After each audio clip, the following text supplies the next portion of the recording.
नमस्कार। मैं ओम प्रकाश और आप देख रहे हैं आधुनिक भारत की श्रृंखला में बंगाल का गवर्नर और गवर्नर जनरल।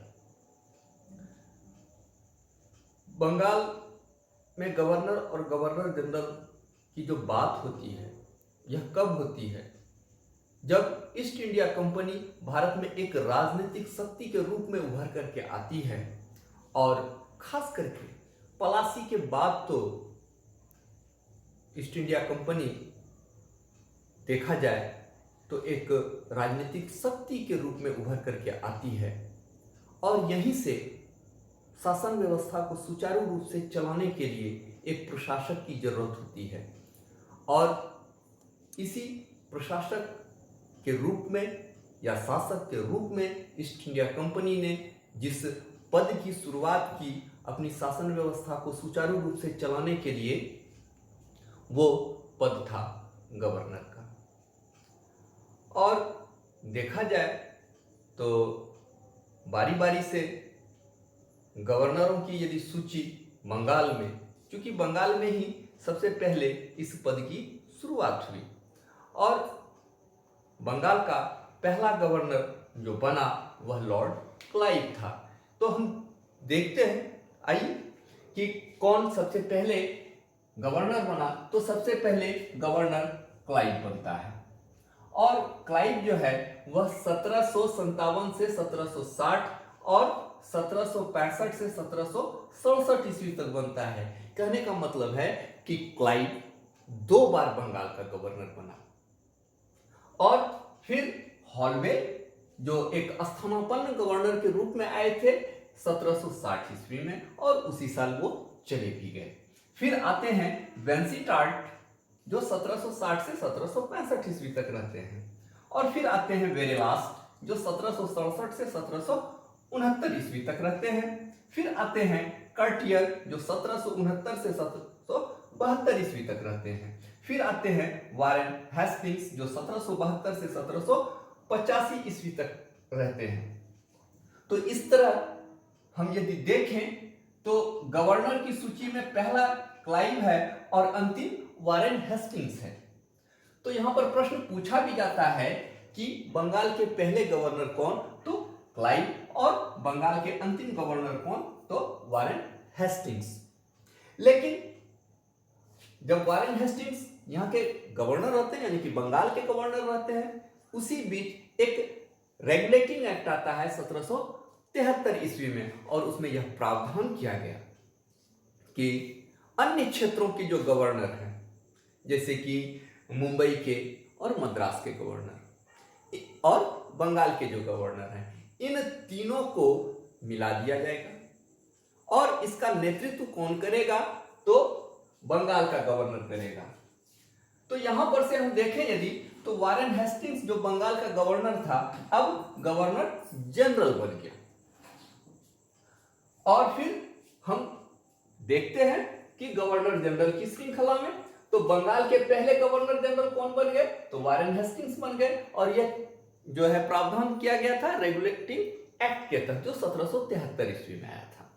उसके बाद Cornwallis, John Shore, Wellesley, George Barlow, Lord Minto, Lord Hastings, Amherst और अंतिम जो हम देखें तो वो विलियम बेंटिक हैं। यानी कि गवर्नर जनरल की सूची में अंतिम जो है वह विलियम बेंटिक है। William Bentinck. तो इस तरह से हम यदि एक नजर दौड़ाएं तो सबसे पहले बंगाल का जो गवर्नर बना वो क्लाइव और अंतिम गवर्नर वारेन हेस्टिंग्स। और यदि पहला गवर्नर जनरल की चर्चा करें तो बंगाल में पहला गवर्नर जनरल वारेन हेस्टिंग्स और अंतिम विलियम बेंटिक। और जब विलियम बेंटिक बंगाल के गवर्नर जनरल बनते हैं तो 1833 में एक चार्टर एक्ट आता है, दूसरा चार्टर एक्ट, और इसमें यह प्रावधान किया गया था कि भारत में जितने भी क्षेत्र ईस्ट इंडिया कंपनी के अधीन है उन समस्त भारतीय क्षेत्रों पर शासन व्यवस्था या जो नेतृत्व करेगा वह गवर्नर जनरल करेगा। और इस तरह से बंगाल का गवर्नर जनरल जो है वह भारत का गवर्नर जनरल बन जाता है। और इस तरह से हम देखें तो बंगाल का अंतिम गवर्नर जनरल जो विलियम बेंटिक है, यही भारत का पहला गवर्नर जनरल बनता है।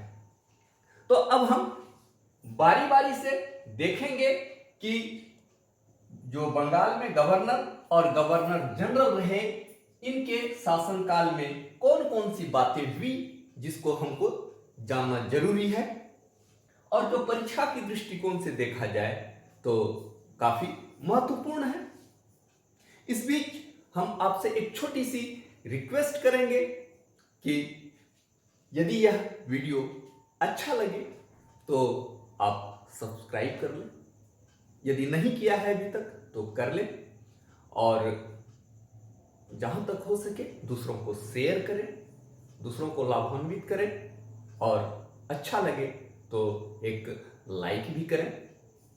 तो चलिए हम चलते हैं कि कौन कौन से गवर्नर जो महत्वपूर्ण है और उनके कार्यों को हम देखें। तो इस श्रृंखला में पहला आता है Lord Clive.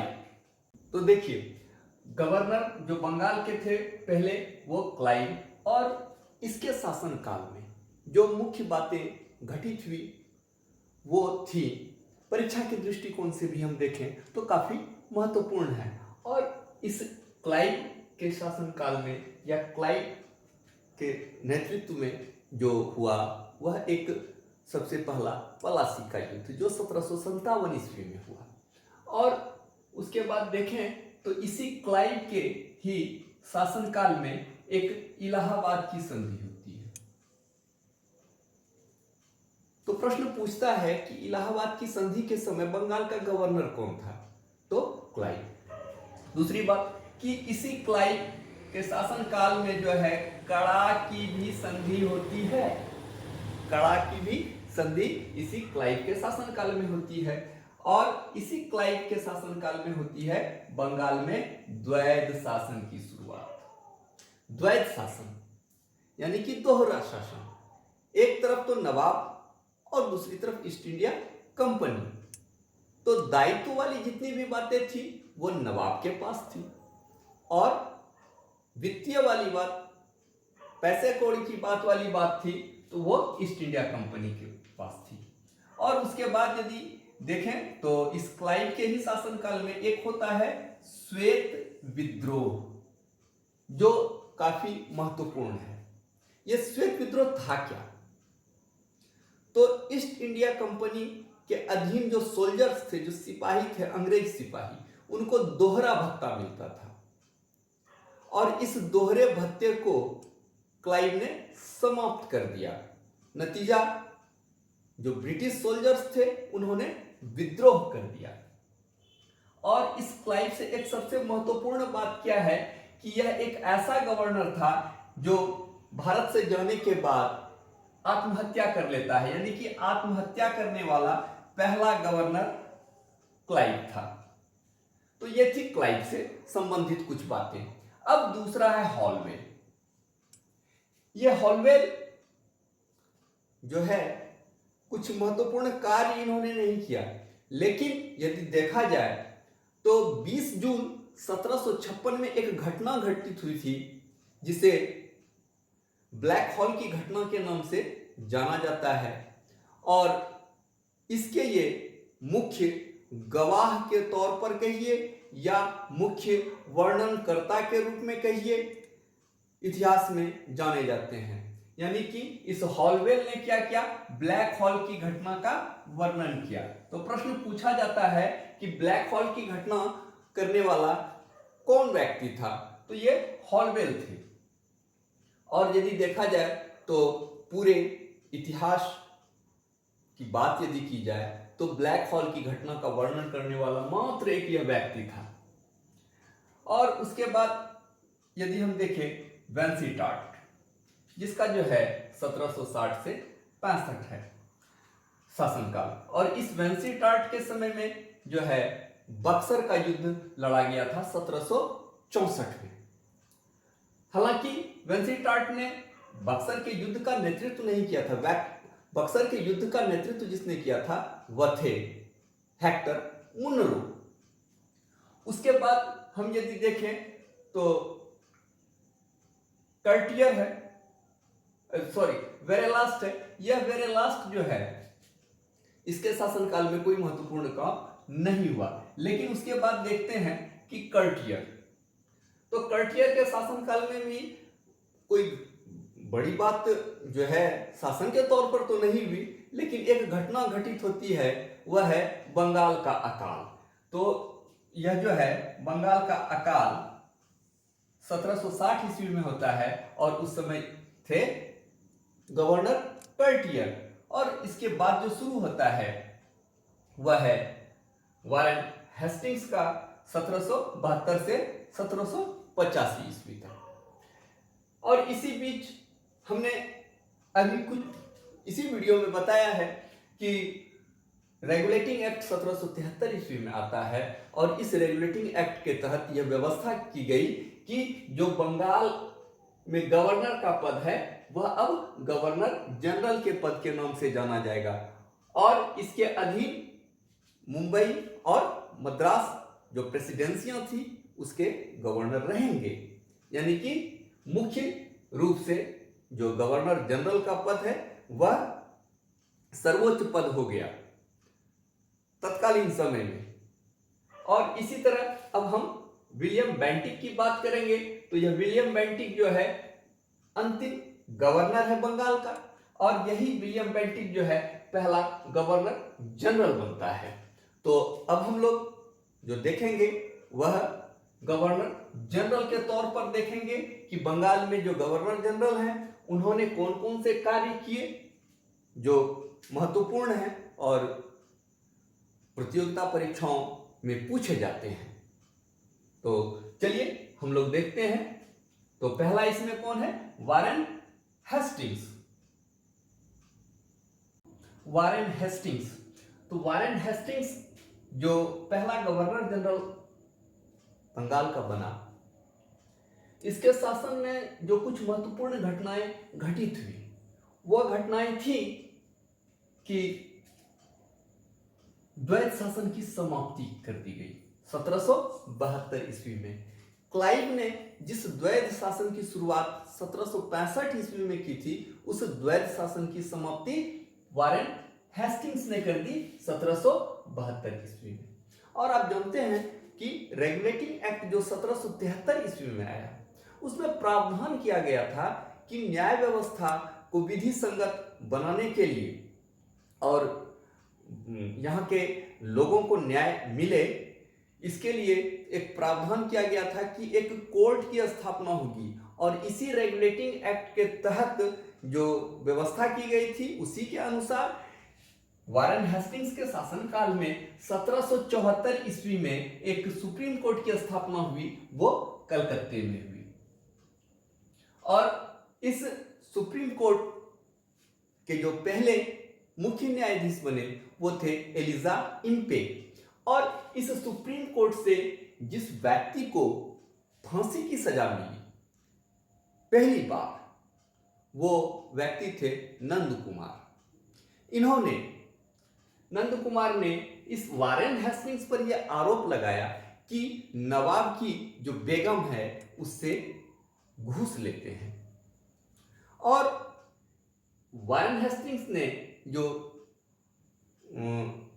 Calcutta supreme court के मुख्य न्यायाधीश थे एलिजा इम्पे, उनके साथ मिलकर के इन्होंने उल्टे एक निर्दोष व्यक्ति जो नंद कुमार थे उनके ऊपर ही आरोप मढ़ दिया और फांसी की सजा उसे हो गई। उसके बाद देखते हैं कि बंगाल गजट, यह जो है समाचार पत्र है। तो भारत में जो पहला समाचार पत्र प्रकाशित हुआ वह था बंगाल गजट और वह था 1780 ईस्वी में और जिसे शुरू किया था जेम्स हिक्की ने। उसके बाद यदि हम देखें तो वारेन हेस्टिंग्स के शासनकाल में एक और 1784 में जो स्थापना होती है वह एशियाटिक सोसाइटी की होती है। और इस एशियाटिक सोसाइटी की स्थापना जिसने की उनका नाम था विलियम जोन्स। और इस एशियाटिक सोसाइटी का जो काम था वह था इतिहास का परीक्षण करना। और वारेन हेस्टिंग्स जो है एक ऐसे गवर्नर जनरल थे, जब यहां से इंग्लैंड को गए तो उन पर महाभियोग चला। तो पहला गवर्नर जनरल जिस पर महाभियोग चलाया गया वो थे वारेन हेस्टिंग्स। और इस कड़ी में अगला नाम है कॉर्नवालिस का, काफी महत्वपूर्ण। और ये इसलिए भी महत्वपूर्ण है क्योंकि बार बार इससे प्रश्न पूछे जाते हैं परीक्षा में। और इस कॉर्नवालिस ने जो काम किया या इसके शासनकाल में जो काम हुआ उसमें थे नागरिक सेवा, सिविल सेवा और पुलिस सेवा। इसकी शुरुआत हुई। नागरिक सेवा की शुरुआत कॉर्नवालिस के शासनकाल में, सिविल सेवा की शुरुआत कॉर्नवालिस के शासनकाल में, पुलिस सेवा का जनक भारत में यदि कहा जाए तो वो है कॉर्नवालिस। उसके बाद जो है इसी के शासनकाल में जो अभी वर्तमान में जो हम लोग देखते हैं थाना और दारोगा, इसकी भी शुरुआत इसी कॉर्नवालिस ने की। यानी कि थाने की स्थापना और दरोगा पद की जो शुरुआत हुई भारत में वह कॉर्नवालिस के समय में हुई, या कहिए कि कॉर्नवालिस की ही देन है। और कॉर्नवालिस का जो सबसे महत्वपूर्ण कार्य देखा जाए तो वह था अस्थाई बंदोबस्त, और यह 1793 ईस्वी में था। अस्थाई बंदोबस्त कॉर्नवालिस की महत्वपूर्ण देन, और बार बार पूछा भी जाता है ये प्रश्न। और उसके बाद यदि देखें तो दास व्यापार पर रोक, ऐसा नहीं है कि दास प्रथा पर रोक लगा दी गई। दास प्रथा निर्बाध रूप से चलता रहा, लेकिन दासों की खरीद बिक्री पर रोक लगा दी गई। और यदि देखें तो पृथक्करण यानी कि शक्ति का जो बंटवारा है इसी कॉर्नवालिस के समय शुरू होता है। यानी कि न्याय व्यवस्था और प्रशासन का जो पृथक्करण किया गया वह कॉर्नवालिस के समय में किया गया। और कॉर्नवालिस की मृत्यु भारत में ही हुई और इनको दफनाया भी भारत में ही गया। और वह जगह है गाजीपुर का, जो उत्तर प्रदेश में पड़ता है। वर्तमान में गाजीपुर उत्तर प्रदेश में है, जहां कॉर्नवालिस की समाधि है। और एक बात कि ये जो अस्थाई बंदोबस्त है लागू तो कॉर्नवालिस ने किया, लेकिन इसके कर्ता धर्ता या जनक यदि हम कहें तो वो जॉन सोर हैं। और इस कड़ी में अगला नाम जॉन सोर का ही आता है। हालांकि जॉन सोर जो 1793 से 98 तक रहते हैं, इनके शासनकाल में कोई उथल पुथल नहीं हुआ। इन्होंने अहस्तक्षेप की नीति अपनाई और शांतिपूर्ण ढंग से इन्होंने शासन किया। अगला नाम जो है वह है वेलेस्ली का, जो काफी महत्वपूर्ण है। तो देखिए कि वेलेस्ली के शासनकाल में कौन कौन से काम हुए। जो गवर्नर जनरल की श्रृंखला का एक बहुत ही महत्वपूर्ण व्यक्ति,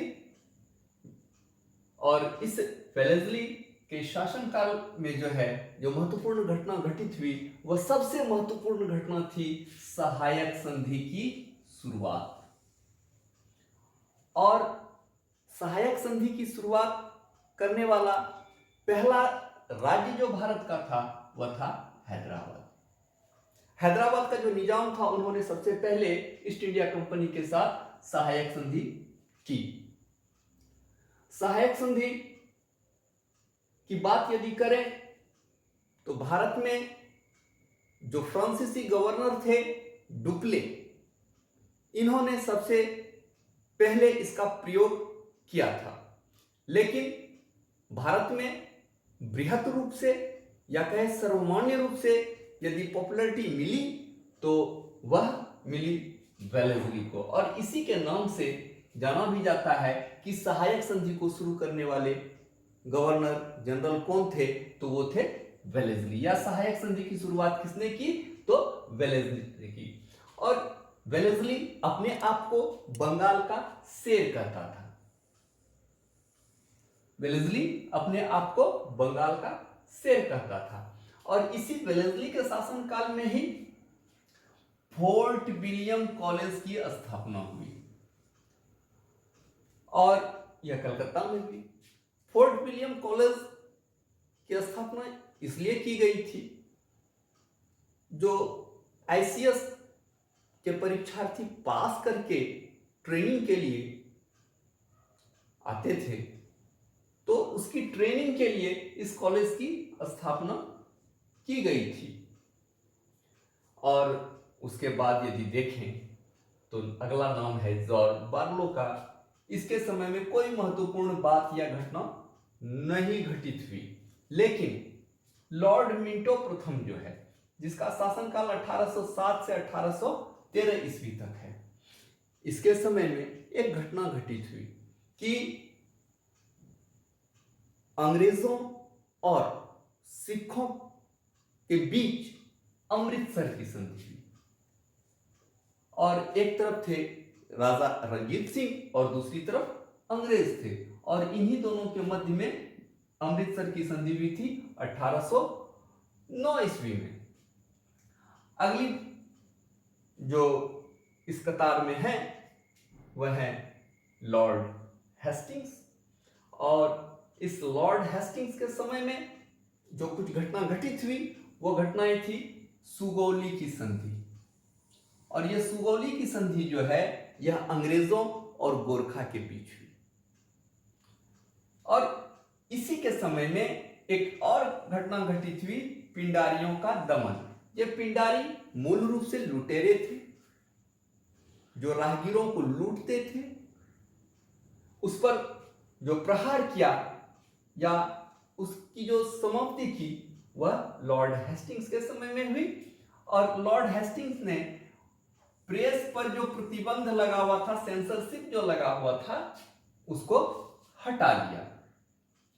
और इसी लॉर्ड हेस्टिंग्स के शासनकाल में एक टेनेंसी एक्ट आया जो जमीन संबंधित समस्याओं से जुड़ा हुआ था, उसके विवाद से जुड़ा हुआ था। उसके निपटारे के लिए यह टेनेंसी एक्ट लाया गया जो बंगाल में लाया गया।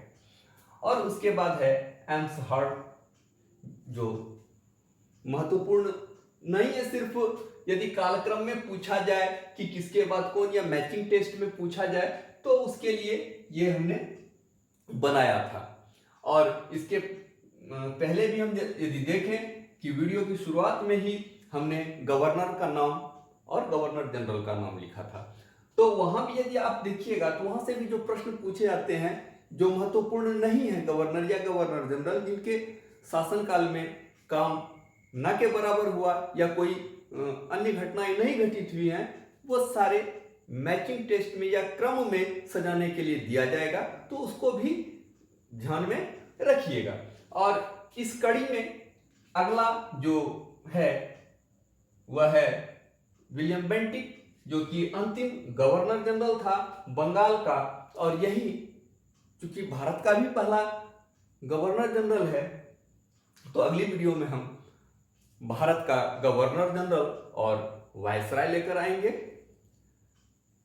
और आपसे दरखास्त है, अनुरोध है कि यह वीडियो कैसा लगा यह कमेंट बॉक्स में अपने कमेंट के माध्यम से जरूर बताइएगा। और यदि अच्छा लगा हो तो निश्चित रूप से शेयर, लाइक और सब्सक्राइब कर लीजिएगा यदि नहीं किया है तो। धन्यवाद।